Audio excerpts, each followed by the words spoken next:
Resume is on the tape, So, like right now, I'm a horseshit football coach right now. You're listening to the Big House Bleachers podcast.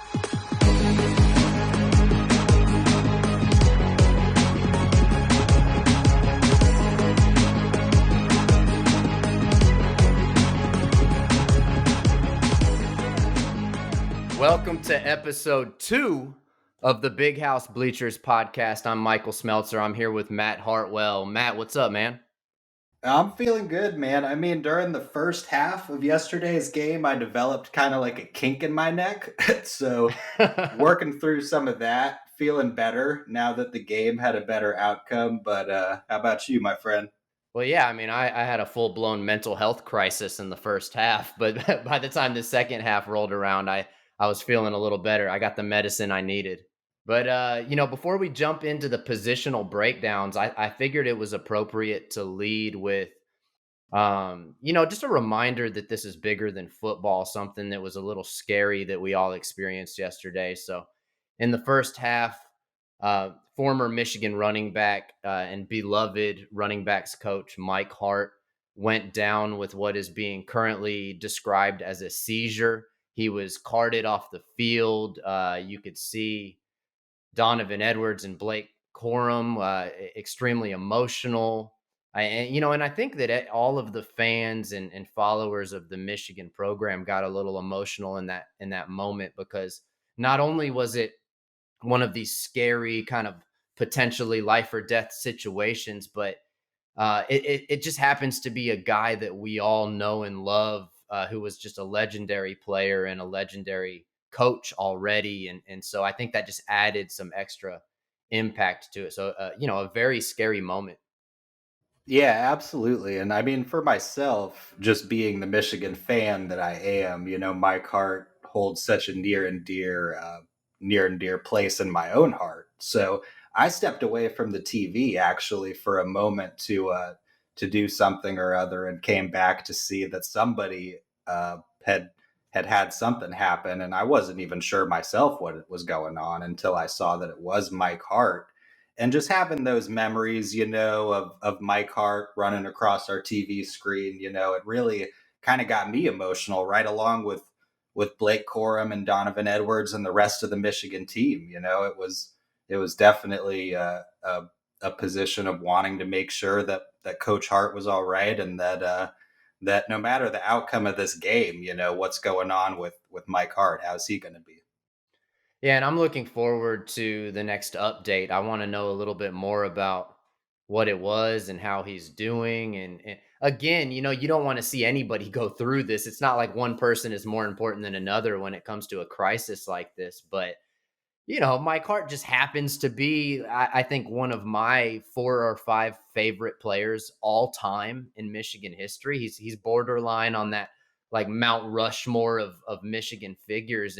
And his hiring at Michigan as the running backs coach, when Harbaugh brought him on, I So really, big. yeah, I just thought that was probably one of the best moves Harbaugh has made in his tenure at Michigan, bringing on Ronald Bellamy and Denard Robinson and Mike Hart, and getting these former players involved.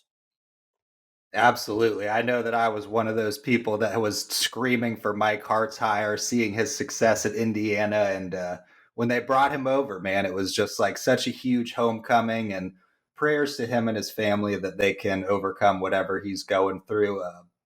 The coaches, from what I heard, Jenny Taft exclaiming down on the sidelines, is that this is the first time that anything like this has ever happened to Coach Hart. So prayers to him and his family again, that they can get a resolution to all this, and that his safety is first thing that's in mind, obviously. Definitely. Thoughts and prayers to the Hart family, and we know Coach will get back soon. Coach, we're thinking about you. You'll get back soon. And it definitely had an impact on the game. If let's switch gears now and talk a little bit about football. And we can get into the flow of the game after our positional breakdown. But Michigan did ultimately win 31-10. Although it didn't feel like that was going to be the case for most of the game. Let's talk about JJ. I think the obvious place to start is at the quarterback position. JJ threw for 300 yards. He had 3 touchdowns. He threw his first interception, which was not nice to see. He kind of tried to force that ball. I believe it was to Ronnie Bell crossing over the middle in the end zone. So he threw an INT, but realistically, he may have had his best game statistically as a Wolverine, and it still feels like he hasn't been unleashed, right? It still feels like we're using him to about 80% of his capacity. Yeah, I mean, happy to see them unleash JJ and let him do some of the things that he's great at. Obviously, the INT kind of a freak scenario. I mean, Ronnie, was it Ronnie? I believe down in double coverage in the end zone. Hard to hit, hard for him to get his hands on that ball, and then bobbled by one of their defenders and eventually pulling it down in the end zone. So kudos to them for that, getting that INT. But I mean, JJ played his heart out. Great game at the end of the day, over 300 yards, 3 touchdowns, and just a great game, I thought, from JJ again. And people are talking. Everybody wants to know: are you the reason that JJ threw that pick? Oh my gosh, I can't. I don't want that on my conscience. No, I know that. Yeah, you had some note about. I think you mentioned the 0 turnovers or 0 picks. Is that right? Yeah, I mean, I had definitely notated how in my article about how JJ had yet to throw a an interception, but I will note in my predictions, however, we're not there yet, that he did stay at the top in completion percentage for the season. Oh, awesome. I can't wait till we get there. Yeah, I was check marking some of those bold predictions in our notes, and I wasn't sure what statistic you were referring to there, but it was completion percentage. All right, we'll get there in a second, but let's go to the running backs. I should, basically say running back right now, because right now there's a singular figure that's taking up most of the attention, and Corum for Heisman. What more is there to say at this point? He's got 11 touchdowns on the season now, and he continued his great yardage performances. Got a lot of carries. I feel like Corum is realistically one of the 4 or 5 guys that you can talk about for Heisman right now. Yeah, absolutely. And obviously, like in this first half of the season, you don't have a lot of the key matchups that you look for in cementing that Heisman race, like the rivalry matchups and things like that. But as far as the first half of the season is concerned, I mean, Blake Corum has done everything that you look for in a Heisman hopeful. I mean, he's averaging over 100 yards through the first 6 games of the season. He's got a touchdown at least in every single game. I mean, the guy is just as he's a beast, and I hope that come Heisman voting time that there's a lot of consideration thrown his way. Obviously, barring any mistakes made in those big rivalry matchups, but the kid is just on fire. Well, and here's the thing to look at when you look at the Corum for Heisman numbers. I saw this morning he's got more yards through 6 games than Derrick Henry during his Heisman campaign, and then Mark Ingram during his Heisman campaign. And he also has more touchdowns through 6 games uh, than Derrick Henry and Mark Ingram during their Heisman campaigns. But we know that the Heisman is not won in the first half of the season. In fact, it's won in the second half of the season. And for a Michigan player, the Heisman Trophy is usually won or lost during one specific game at the end of the year. So, November 26th will probably be his greatest audition for that trophy. But for now, it's fun. As a Michigan fan, let's keep talking about it every week. Corum for Heisman. All that I'm going to say, and I'll leave it at this, is that if it comes down to a scenario where it's Blake Corum versus CJ Stroud in the Heisman voting, and Michigan goes down to Columbus and takes care of business, not saying that that's going to happen, knock on wood, but if we were to do that and the race is between those particular players, Michigan comes out of it with the victory, you got to think that that weighs heavily into that type of decision. Oh yeah, and if Michigan goes into the horseshoe and wins this year, I won't even be thinking about the Heisman Trophy. I'm gonna, it'll be bonkers. Well, because we'd probably get into the college football playoff. We'd probably be in the best position we've been in a long time. But two consecutive wins over the Buckeyes would be insane. But yeah, you know what? I digress. I'm getting ahead of myself. We've got some games to win before between now and then. So, but anyway, the running backs look good. Donovan Edwards, I think we know how good he is, but he didn't have like a wow spectacular performance. Did you see anything you liked or didn't like out of Donovan? He didn't really jump out of the screen at me at all this game. And to be fair, I mean, honestly, Donovan, whenever he's in the game, any game that he's been in, he usually makes some kind of play to jump out of the screen at you. So we'll give him a pass this week, but there was fortunately plenty of other plays to go around, at least in the second half.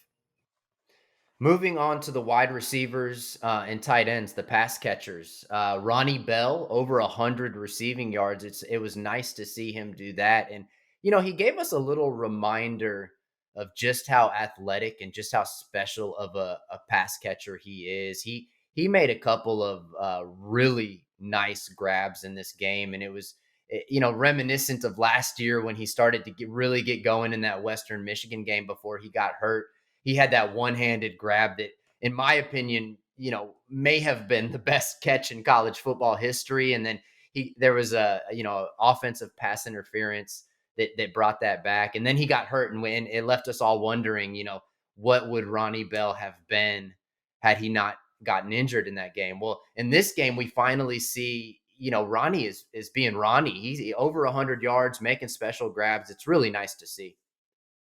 Yeah, I mean, you really can't tell that that guy had the injury that he had in the slightest when you look at him on tape this year. I mean, he's just catching balls, making athletic plays, diving, getting hit, you name it. He's just out there taking everything that anyone else has to give him. And I mean, in the first few games of the season, I thought the guy was made of glass. You know what I mean? Anytime he got hit, I'm like, oh my God, he's going to get injured again. We're going to be without Ronnie.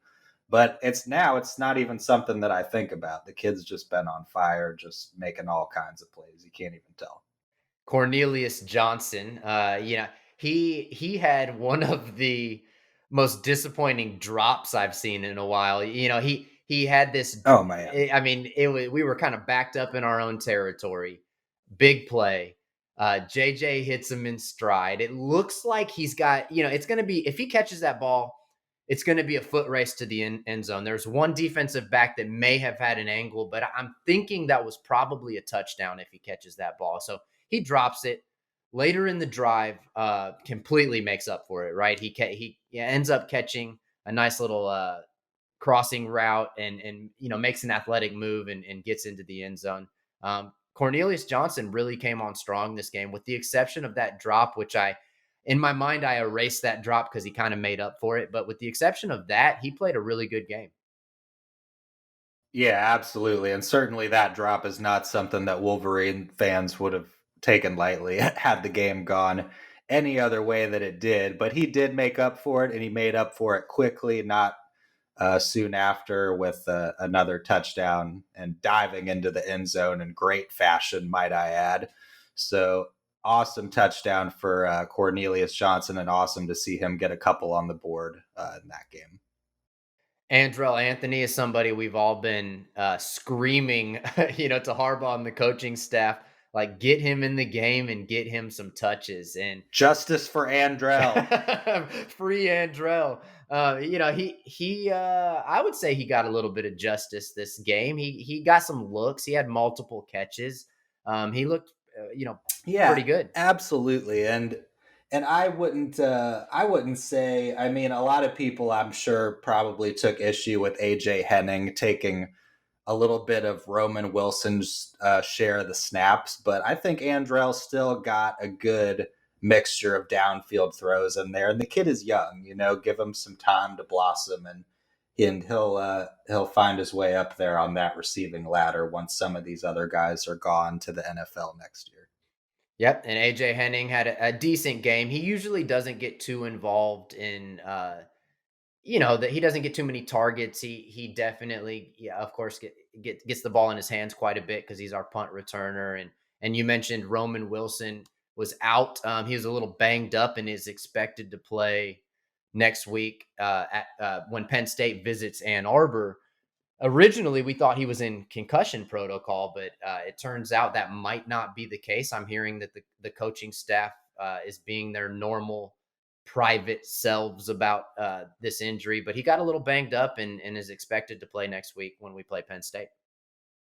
Yeah, actually, via Sam Webb of the Michigan Insider, I think he tweeted out yesterday morning that he had had a source that told him that Roman Wilson wasn't playing, wasn't in concussion protocol. They did clarify that, but that it was just something and that we'll expect him back next year for that game against James Franklin. We haven't talked about this, but I really don't like James Franklin. I Absolutely. know that's something that you're like, as a Michigan fan, you're supposed to not like some of your, opposing head coaches. But man, that ever since he wore his Vanderbilt gear to the college baseball World Series when Michigan was in it, that dude rubs me the wrong way. I can't wait to lay the smack down on Penn State next week. And the Fighting Franklins. Right. Right. And then of course there's one guy that had another big game from a pass catching standpoint this week. Once again, Schoonmaker coming up big. Yeah, Schoonmaker once again having a couple of really just all-star plays made in that second half. You know, he had the catch that really, I mean, they said wasn't a catch at first, but I think every Wolverine fan, upon looking at that initial replay, they were like, he got his hand under that ball, you know? So I at least I know I spotted that, and the replay certainly confirmed that. Just an amazing catch by Scooney. And then another play to essentially just touch the tip of the pylon while he was kind of like gliding majestically, hovering over the air, if you will, and just kind of boinked off of the top of the pylon and scored an incredible touchdown. What are you thinking of Luke Schoonmaker? Is he a first, second round NFL prospect, Mike? Well, I'll tell you something that I noticed, and I'm a huge Schoonmaker fan, and I love him. Eric All's presence was missed, but it wasn't in the pass catching game. Schoonmaker missed a block. I forget what quarter it was in, but there was a block that Schoonmaker missed that I just feel like Eric All may have picked up. And the defensive end got to JJ, and it was I can't remember. I think it ended up in a sack, and those are the little things that the NFL is going to look more closely at. I'm not a scout. I don't really know the intricacies and the nuances of tight end blocking game, but that was something that stuck out to me. I wouldn't say first or second round yet, but he's looking like he's going to hit some draft boards and garner some attention for sure. Yeah, absolutely. And of course, I joke, being that he's come on so strongly in his senior season, kind of just being one of those. And of course, you touch on a good point. Michigan's system was so different in its utilization of the tight ends last year, more for blocking and downfield blocking and things like that. But this offense is just so much different than it was last year, I think. With JJ McCarthy, whether they're letting him unleash it 100% or not, you can still see it's a much flashier offense than we dealt with last year, and it's just been kind of impressive to watch their utilization in the tight end game and getting some of those guys involved. Speaking of blocking, moving to the O line, Trente Jones went down. He had one of those dreaded roll up style injuries on his leg. It didn't look well. I don't know. It didn't look especially serious to me, but it did look like he might miss some time. Have you heard any updates on how Trente is doing?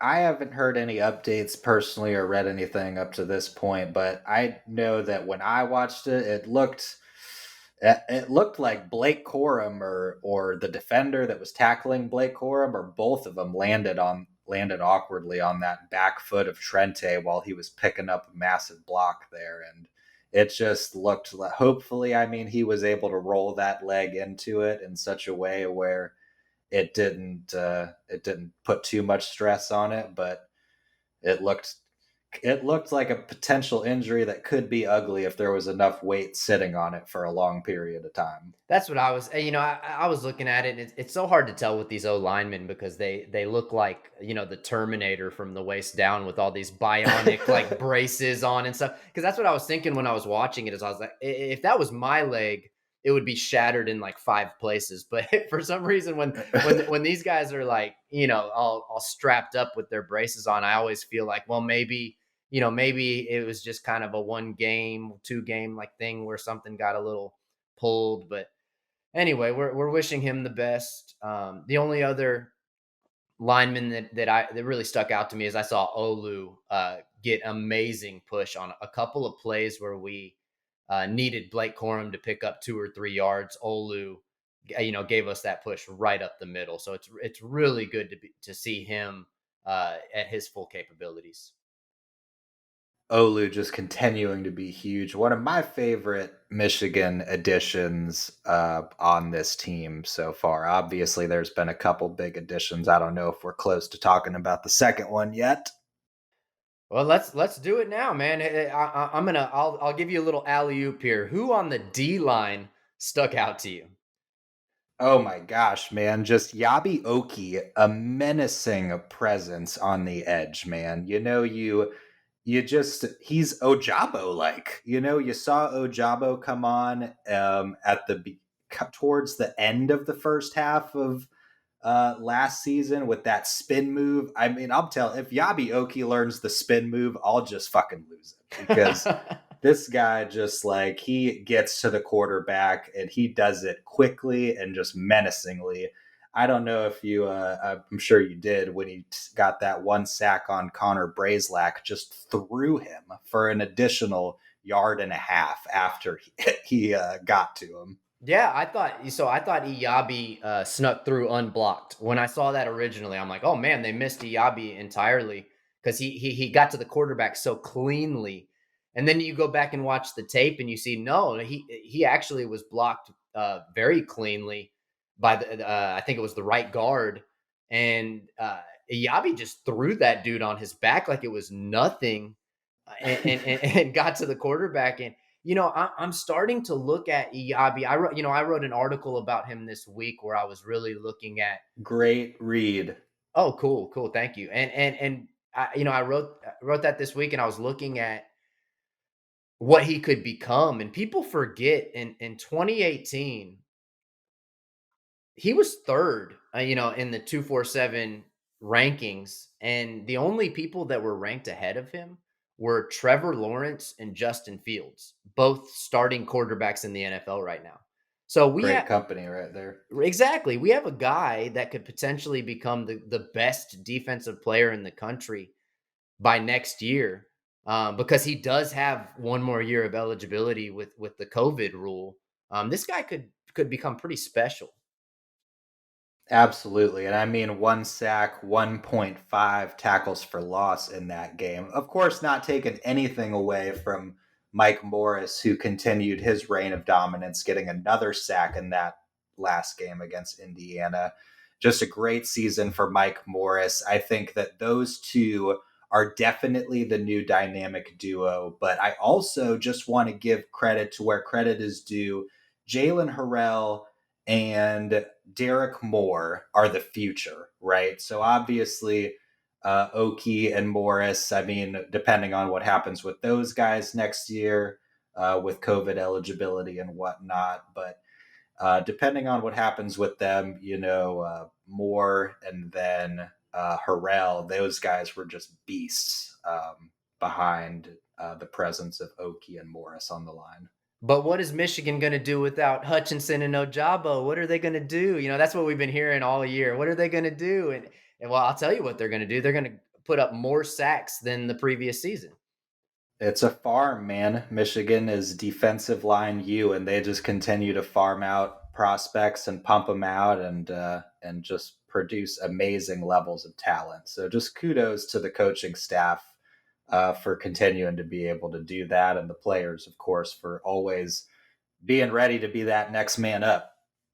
And then backing that D line up, we've got some solid linebackers. Junior Colson remains a tackling machine. Mike Barrett was the leading tackler in the game, and he I had that really nice sack that was notable. Yeah, very early in the game too. It was, take away the fumble, but it was very Tanner Morgan esque the way he got to that quarterback. If you remember his sack on Tanner Morgan a couple years ago, I will forever remember it. But he got to that quarterback, ate him for lunch real quick. Didn't force a crazy fumble that resulted in a touchdown, but he definitely set the presence for what was a very defensively strong day for the Wolverines. I don't know if you saw, but they are now, I think, fifth in total defense in the nation. Yeah, moving right up. The second half really helped us with that. You brought up Jimmy Rolder was getting some snaps. I saw him in there a couple plays. Do you know much about this kid? I know a little bit, but this is the first time we've seen him getting significant action. Yeah, Jimmy Rolder is actually a prospect that I was kind of excited about during his recruiting to the Wolverines. But he's been one that's been getting a lot of snaps as a true freshman. I mean, not quite as many as say like Mason Graham just yet, but he's definitely one of those ones that's going to be great for us as a linebacker in the next few years. And you're kind of starting to see some of the bones of these future Wolverine teams starting to show themselves with Rolder and with Derek Moore and stuff like that. So just very promising to see some of these younger guys just getting involved and getting chippy and getting the tackles, you know? Yeah, and this tale of two halves that we experienced in the Indiana game, I think the position group that exemplified that the most was probably the secondary. They in the first half I saw them really struggling to get off blocks. It was weird to me actually when I saw, Indiana was throwing it out to the sideline on these little wide receiver screens, and I could see DJ Turner and Mike Sanders still. They weren't getting off blocks, and I was trying to figure out what is going on. They were getting taken up on these blocks, and the receivers were getting 9, 10, 11, 12 yards every play, and then in the second half, it just stopped. It just completely stopped. Yeah, I think Indiana had like 19 total yards in the second half or something like that. We just completely shut them down. So props to Jesse Minter for that. And the secondary played a lot better in the second half. And Rod Moore got the INT, which was good to see.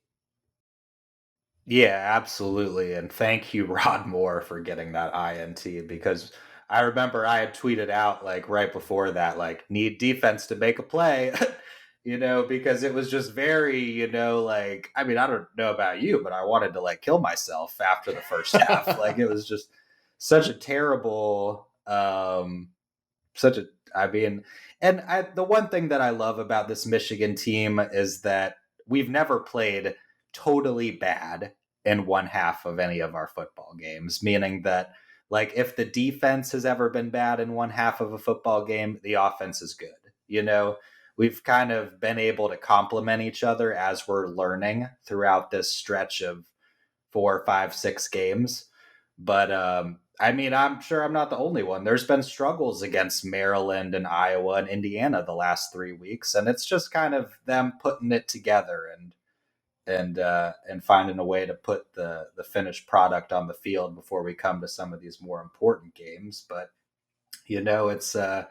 it's a tale of two halves, like you said, and fortunately, we were able to put together a complete second half on both ends and get the job done.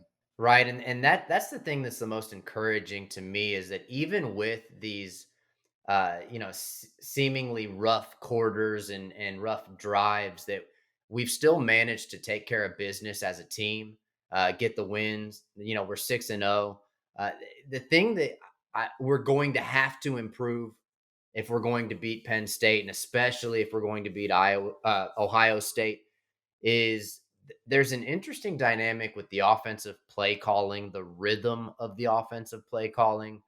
It I wonder how having the dual offensive coordinators is working, because sometimes you see JJ really working it down the field, getting close to field goal range, and then all of a sudden there's a couple questionable play calls, and it just feels like the drive dies. And I think that's what's holding us back from seeing these major yardage performances and these multiple touchdown performances for a lot of our players. Is some of these drives are just dying in unusual ways. And that's something that I'm hoping we can work out. Yeah, I think to touch on your point about the cohesiveness of the two offensive coordinators with the play calling, I mean, I think there's a bit of a learning curve to it. I mean, well, I mean, obviously there's a learning curve to it, but also you've got this tremendous running back in Blake Corum that has tremendous success running the ball every time he touches it almost. Yet you've got all these other offensive weapons. So I think a lot of what we're seeing is them trying to figure out what we're good at, because last year you didn't really see any of that with any of these weapons that we had. I mean, yeah, you have the once every now and then downfield shot by McNamara, but it was relatively just run the rock, you know what I mean, and check down, So I think it's a learning curve for them to call the plays, but I think also it's a learning curve just to make this offense explode. Period. Well, what do you think about Joel Klatt in the broadcast calling out that every time Michigan motions the receivers, they run the ball, and every time they don't, they pass the ball. And then on the very next play, Gus Johnson was like, "Well, this must be a run," and then sure enough, it's a run. Do you read into that? Do you think that we're actually tipping off our play calling, or is this something that is going to evolve later in the season? I'm really hoping that it's going to evolve. What it kind of gives me is year one Josh Gaddis vibes, if I'm being honest. With of course a lot more success, because I don't like to take anything away from the offense, because at the end of the day, last week we had the number one offense in the nation, and I think like we tumbled a few spots this week, but it's still a great offense and it's still doing great things. But I do worry about that whenever we get up against like Penn State next week, and some of the more well-versed coaches and the Ryan Days and the Mel Tuckers and the people that study us a little bit more. Are we going to see people that are ready for that? So you bring up a good point. I just envision Harbaugh with a kind of slight grin on his face, thinking about people saying this stuff, because he's no amateur. I mean, let's be real here. Harbaugh's been doing this a long time. He knows exactly what he's doing. So I think that, yeah, Joe Klatt was very, very wise to point out that tendency. I think at the most opportune times, we're going to break tendencies this season. I still don't think we've unleashed, that extra 10 or 20% of the playbook. I really think that's it's nothing to worry about. Do the offensive coordinators need to get a little bit more in rhythm? Yes. Are they going to? Yes. Do we still have a few tricks up our sleeve? Absolutely. Absolutely. And kudos to them for keeping what they have been able to under wraps up to this point. So every week, you and I, we come out with our 5 bold predictions. So let's take a look at how we did. I'll run through mine first. I had Michigan going over 200 yards rushing. That didn't happen, but we were good. We were good. We ran the ball effectively and did what we needed to do. There were some times when, a lot of that came from one big Corum run. So there were some times we got stopped, but we did what we needed to do to win the game. I think we had 165 yards. So came up short there. I had JJ throwing 3+ touchdowns. He had 3. Got that one. I had Andrell Anthony scoring. That didn't happen. Iyabi getting a sack. Called that. That one came through for me. And then I said Michigan would force a special teams turnover, which they did not. So I'm sitting at 2 out of 5. of my predictions. And how did you do? Well, Mike, I did the same, 2 out of 5. And just so our listeners are aware, here on the Big House Bleachers podcast, these predictions are designed to be a little bit bold. Not obviously too common that we're just going to be able to guess them flat out. But this week I had Michigan remains number one in offense, which they did not. We put 30 points on the board, but unfortunately that drops us, I think, to number 5, I think, in total offense, if I'm not mistaken, as of when I checked this morning. But I did not get that. Number 2, I had a Michigan wide receiver goes for over 100. I used the logic stemming from that Roman Wilson probably wouldn't be playing throughout the week when I was hearing whispers about that to determine that prediction. Ronnie Bell did go for over 100, so congrats to that guy. He's had it coming. Huge day for him, especially after that season that he missed last year. So congrats to Ronnie.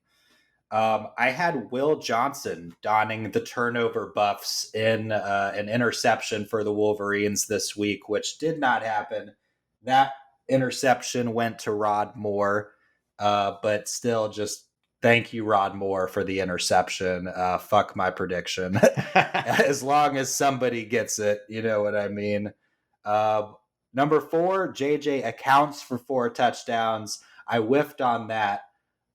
He did account for 3 touchdowns, which was very welcomed, but he did not get 4. And number 5, I did get correct at JJ stays at number 1 in completion percentage. So JJ, excellent job at being the most accurate passer in the nation for yet another week. Yeah, and that's really something to note that sticks out to me. JJ has the number 1 completion percentage in the entire country. I mean that's impressive. He hasn't had the volume of snaps that some of these other quarterbacks have had, but the time that he's gotten to throw the ball, he's done it better than anybody in the country.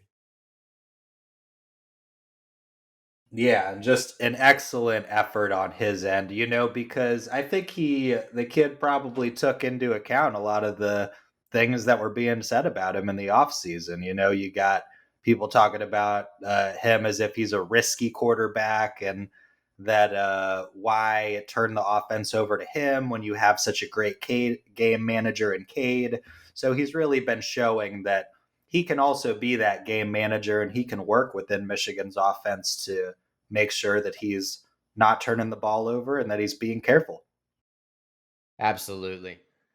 Well, let's go around the country. Let's talk a little bit about how some of these other teams did. First, I'd like to talk about Mel Tucker and our friend Sparty in East Lansing. Resume is on the tape, so like right now I'm a horseshit football coach right now. And he is indeed Mel Tucker with yet another embarrassing display of football against the Ohio State Buckeyes yesterday. 49-14. Mike, what'd you think about that, whatever you can call it? Well, I think that the Spartans should be proud of themselves because they've improved massively from that game last year when they were down 49-0 at halftime. And so at this rate, in another, I don't know, 75 to 100 years, they might actually have a chance of beating a team like Ohio State. So we'll see. Absolutely. I don't know if you caught that. The Big Ten network will often do these like witty commercials where they'll get all the coaches together and get a sound bite from all of them about like a question randomly that they'll ask them. So this week's random question, for those that didn't see it, Mel Tucker was asked, along with all the other Big Ten coaches, what is the least important statistic in all of football? And Mike, what did you hear what Mel Tucker had to say about that? Oh yeah, it was like passing defense or defensive passing yards or something. It was something like that, right? It was total pass defense, and I couldn't tell if he was serious or not. I'm sure Spartan fans got a laugh out of it. When Kirk Ferentz said it about offensive yardage, I found it hilarious because Kirk Ferentz has been able to do such a thing and be successful simultaneously. So Kirk Ferentz reserves the right to say things like that. But Mel Tucker, I mean, like on the week following a game where you've been embarrassed, really a couple games that you've been embarrassed at your pitiful attempt at putting a passing defense on the field, probably not the wisest thing to say. Yeah, and I just keep thinking, like, we can't lose to fucking Michigan State this year, man. Like, we cannot lose to Michigan State. Given everything that's taken place so far this season, everything that took place last season when we really should have beaten them and we gave the game away. And Kenneth Walker, he played great, and props to him for that. I'm not going to dog him. He's a good running back, but just given everything we go through on a day-to-day basis with Sparty fans and just the way that our season is shaping up and the way that their season is shaping up and what they look like, it's just I cannot think of a more disappointing outcome that could possibly take place in Michigan football than us losing that game. So I'm going to stop saying that because we're absolutely going to win that game, but we just got to win it. Absolutely. And I mean, if there's one takeaway that I can offer really about this Michigan team as a whole through the first 6 games of the season is that they are designed and built to win the football game. And you've seen that, although it hasn't been pretty against Maryland and Indiana.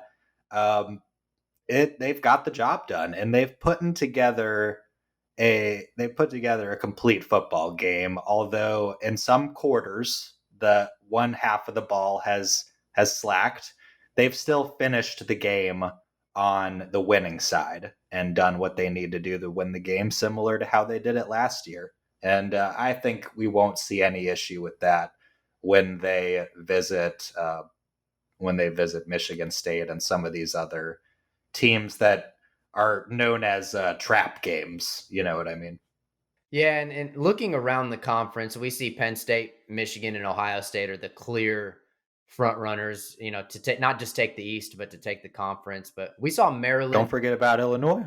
Well, Illinois is looking good. Yeah, yeah. They won the battle of the field goals yesterday, right? With Iowa, which that couldn't have been a more predictable final score for an Iowa game, right? 9-6. Illinois beat them. They're looking good. Wisconsin throttled Northwestern, right? 42-7. So Wisconsin seems to be maybe turning it around after firing Paul Chryst, and they've got their interim coach Jim Leonard. What do you think about that one? Well, a lot has been said this week about the firing of Paul Chryst, and I admittedly was not a fan of the firing of Paul Chryst. I think Paul Chryst is a great coach. Um, I don't think that Wisconsin is going. I think Wisconsin maybe need to temper their expectations a little bit for how high they think of a ceiling that the Wisconsin Badgers as an organization has.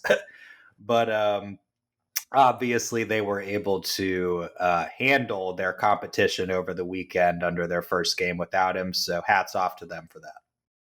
Yeah, I think they just really wanted Jim Leonard to be the coach, and they were just waiting for an excuse to get rid of Paul Chryst. I tend to agree with you though. His record, was not bad. He had some success, and so good luck to him. But Wisconsin starts to turn it around a little bit. Nebraska did the most Nebraska ass thing I've ever seen at the end of their game. Did you see them? They lined up in victory formation. They fumbled the victory formation, right? Yeah, Oh against my Rutgers, gosh. right? They line up in victory formation against Rutgers to finally get a win, against somebody, and they fumbled the victory formation snap. Now they landed on it and they won the game, but it was just hilarious that like they can't even win properly. Rutgers not getting that victory formation fumble is the most Rutgers thing I've ever heard of. Yeah, yeah. So So fortunately, they were playing Rutgers. exactly. So in the Big Ten, they kind of are who we thought they were. Purdue edged out Maryland, which surprised me a little bit. But again, those are two teams that are both really good, but they both have enough weakness to where you figure they can lose on any given Saturday as well. So it was just more of what we thought we would see in the Big Ten this week. Yeah, pretty much. And of course, I joke about Illinois, but I don't really see any serious contenders coming out of the West. That division just tends to kind of cannibalize itself as the season progresses. I mean, I think really this next game against Penn State going to tell us a lot um, about where we're at, and I think we're going to flatten Michigan State in a total game. I mean, I think we might see something similar to what we played this week against Indiana. I was looking at the statistical comparison between Indiana and Michigan State. Very similar football teams. So I think we can expect more of the same versus them. But Penn State and Ohio State definitely going to give us the biggest run for our money this year. Absolutely. And we'll look at Penn State here in just a moment. But first, let's go around the country. There were some pretty surprising outcomes on the national stage. First and foremost for me, because I'm actually located here in Austin, Texas. And so it was something that stuck out to me was OU got shut out by the Longhorns 49-0. I can't remember such a lopsided victory, and you had to figure the loser of this game was going to potentially fall on hard times, and it looks like that is going to be the Oklahoma Sooners. I mean, they just got devastated. Yeah, shout out to Texas for blanking those guys. I mean, really awesome for them to get that done. OU, I mean, they're on the downslide after that off season that they had last year, and losing out on a lot of those prospects and coaching. You had to see the worst was coming for them, and obviously they've tried to fare as best they can through the first half of this season, but they're kind of starting to get exposed without a lot of those bones that were built into their team in preparation going into this year. And Texas gets their star quarterback Quinn Ewers back. Um, Tennessee throttled LSU, which leads us to the question: is Tennessee real? I mean, it's hard. It's hard to know. It's been a while since Tennessee has been a truly strong contender on the national stage, but I don't know. They've got just about as good of a resume as anybody. They're starting to look pretty good to me. I would give them some credit. I mean, they're kind of starting to look kind of like A&M like a little bit, stepping into that Texas A&M role there over there in the SEC as far as their placement and how all that goes. But I think that they're doing some things over there. I think that they can stand up um, against any national title competition. No, probably not yet, but kudos to them for taking a big step this year. Okay, I hear you. You hit me with the pump the brakes on Tennessee. Maybe that'll be a segment that we do next week. A little pump the brakes segment. I got a little happy with Tennessee. Clemson and Boston College. Boston College stayed close for a little bit. Clemson continued to look good. Bama, they didn't have their Heisman Trophy winning star quarterback, and A&M really should have beaten them. A&M drove the ball all the way down to I think the 2 or 3 yard line and had a play to win it at the end of the game. Did you see that? I didn't see it personally, but I heard about it. I obviously read about it on Twitter. Uh, and it's, again, we'll probably see more of Alabama not facing the sword of the media for that loss, despite the fact that I don't even think A&M is ranked, and coming down to the wire against an unranked opponent, I think really is my main takeaway from that. Well, I think the tide is turning, pun intended there, in college That's a football good one. right now. Thank you. I've stayed up all night thinking of it. So I really do think that the tide is turning in the national, college football landscape, because Alabama is doing things like getting many, many penalties. We're seeing them commit turnovers that they normally wouldn't. We're seeing and the types of penalties we're seeing out of Alabama are not indicative of what you would think of with a Nick Saban team. They're getting personal fouls that are a little uncharacteristic. So I'm all for it. I've got, I'll take a front row seat to the fall of the Crimson Tide, and I'm hoping that the vulnerabilities that they're showing just lead to some losses. I'm looking forward to seeing. Yeah, cheers to that. Hopefully, you saw it a little bit last year with Michigan finally cracking the CFP Final Four, and hopefully that just continues this year with more favorability for Michigan, obviously, but also other teams looking into that landscape. Yeah, and speaking of the national landscape, Kansas, who was kind of the fan favorite, undefeated team, ultimately lost, which kind of sucks. We were all rooting for Kansas, but TCU stays undefeated. Georgia rolled Auburn, which was to be expected, but for Georgia fans, it's got to be good to see because they turned around some of the struggles that they've had. Oklahoma State stays undefeated against Texas Tech. And the future Big Ten teams are 6-0. USC and UCLA are sitting there undefeated, while Texas and OU heading to the SEC appear to be struggling. What do you think about these West Coast teams that are heading to the Big Ten?